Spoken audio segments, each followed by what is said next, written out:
Bonjour Nicolas Bouzou. Bonjour Dimitri, bonjour à tous. Alors après la Silicon Valley Bank aux États-Unis ce week-end, voilà que c'est le Crédit Suisse qui dévisse. Le titre a perdu presque 25% hier à la bourse de Genève. Qu'est-ce qui se passe avec le Crédit Suisse, Nicolas ? Alors, il y a deux choses. D'une part, il y a un effet de contagion. La faillite de la Silicon Valley Bank a rappelé qu'une banque pouvait devoir cesser son activité quand elle avait du mal à faire face à ses engagements. Et ça inquiète les marchés.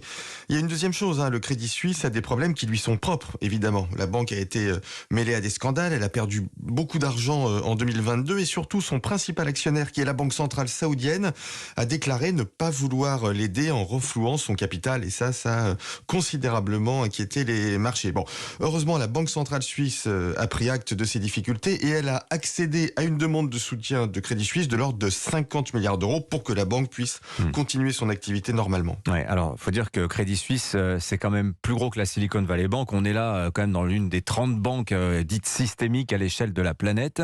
Est-ce que vous redoutez, vous avez parlé d'effet de contagion, une contagion plus vaste maintenant au niveau européen, en France notamment, Bon, elle existe, parce que les valeurs bancaires ont perdu beaucoup hier, y compris les françaises, BNP Paribas, Société Générale. Bon, mais les autorités suisses comme les autorités américaines ont réagi assez vite.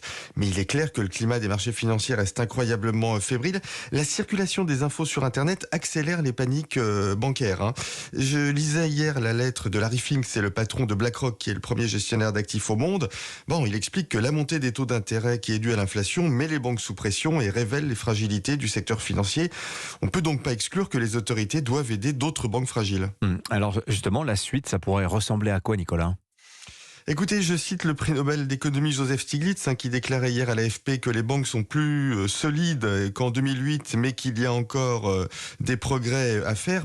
Très concrètement, ça veut dire qu'on n'est pas sorti de cette mauvaise vague. Alors, les dépôts des épargnants sont évidemment pas en danger, c'est pas le sujet, mais les banques sont sous pression, elles vont prêter moins, et ça aura malheureusement un impact sur nos économies. Merci beaucoup, Nicolas Bouzou. À lundi. À lundi. Jusqu'où peut-on aller ?